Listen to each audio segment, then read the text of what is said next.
Bonjour les amis, on se retrouve pour un nouveau format. Dorénavant, à partir d'aujourd'hui, vous retrouvez mes choix pour le The 5 cordes et mes choix pour Dans mes jumelles dans la même émission. Donc c'est un vrai plus pour vous. Tous les jours, à la veille des compétitions, je vous propose ces choix et donc je vais vous parler du lundi 3 mars dans quelques instants. Je vous rappelle bien sûr que vous pouvez toujours continuer à vous abonner à la chaîne YouTube de The Turf. Vous pouvez activer la cloche pour être informé dès qu'une nouvelle émission est postée. N'oubliez pas également le jeu responsable, les mentions qui sont en bas ici. Ayez ça en tête, bien sûr. Allez, on va démarrer par le The 5 pour donc cette journée du lundi 3 mars. Ça se passe sur l'hippodrome de Caen. On a des chevaux âgés de 6 ans et plus dans cette épreuve.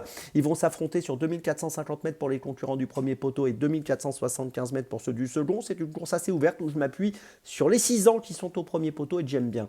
J'ai placé en tête le numéro 6, Géwell de la Côte, qui vient de gagner à Cherbourg le 16 février sur 2625 mètres. Il sera déféré des 4. C'est le duo Garato-Le Bourgeois. Je pense qu'il a les moyens de gagner.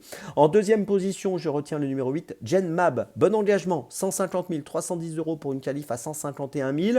On l'a vu finir 9e à Vincennes dernièrement, mais auparavant 3e à Saint-Galmier. Et ici, associé à Anthony Barrier, j'y crois pour une place sur le podium.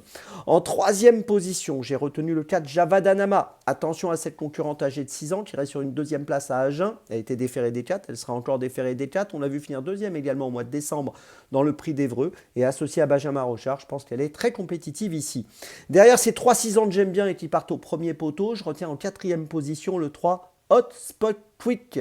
C'est un cheval qui a été absent assez longtemps entre le mois d'avril 2023 et novembre 2024. Il reste sur 3/5e place à Graine-Mocanchi Argentan. Ici, il est déféré des 4 et je pense qu'il a les moyens de finir encore une fois dans les 5. En cinquième position, je retiens le 13 Galozoline du Seu, qui est pas mal engagé dans la course avec 295 410 € de gain pour une qualif à 305 000. Elle vient de courir honorablement à Vincennes dans le prix de Montflanquin où elle a fini 6e. Elle a déjà fait ses preuves à Caen, on la retient.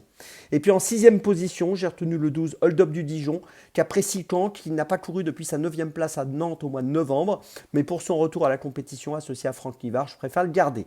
Je vous résume mon choix en 6 pour ce The 5 cordes. Point d'appui, donc les numéros 6, 8 et 4, 3-6 ans. Et puis derrière, les numéros 3, 13 et 12. Départ de la course, attention les amis, en ce lundi 3 mars, 13h55. Allez, on passe à Dans mes jumelles et on va commencer avec Dans mes jumelles sur l'hippodrome d'Agen. À 15h22, réunion 3, course 7. Je vous invite à suivre de près dans la 7e course le numéro 17, Hybropark, associé à Théo Briand. Trouve un bon engagement avec 111 710 € de gain pour une qualif à 112 000. Il sera déféré des 4. Il vient de finir 4e à Cagnes-sur-Mer. C'était le 11 février. Et ici, je pense qu'il a les moyens de jouer un tout premier rôle et de profiter de ce bon engagement. Le numéro 17, Hybropark dans la 7e d'Agen. On poursuit pour ce lundi 3 mars et on va à Caen. Réunion 1, course 5 à 16h15 avec le numéro 10, Lancier du Goutier, qui sera déféré des postérieurs pour la première fois. Attention à ça, il a un bon engagement en plus avec 57 100 € de gain pour une qualif à 60 000. C'est l'entraînement de Thierry Duval d'Estaing. C'est un cheval qui a été absent entre le mois d'août 2024 et le mois de février 2025. Il vient d'effectuer une bonne rentrée dernièrement à Vincennes. Et je pense qu'ici, il est capable de remporter la 5e victoire de sa carrière, le numéro 10, Lancier du Goutier. C'est mon deuxième choix de la journée.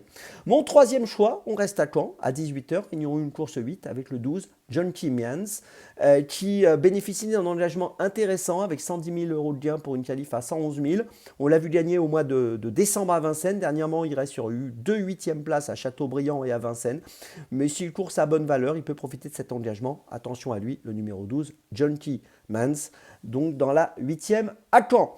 Ma petite folie, eh bien écoutez, on va changer d'hippodrome, on va aller à Toulouse à 17h42, réunion 4, course 3 avec le numéro 6, Moulin Pearl, qui sera monté par Christian Nemoureau dans ce handicap en valeur 34,5. On l'a vu finir 4e à Cagnes-sur-Mer dernièrement dans une course à réclamer. J'ai l'impression qu'elle a les moyens de bien faire.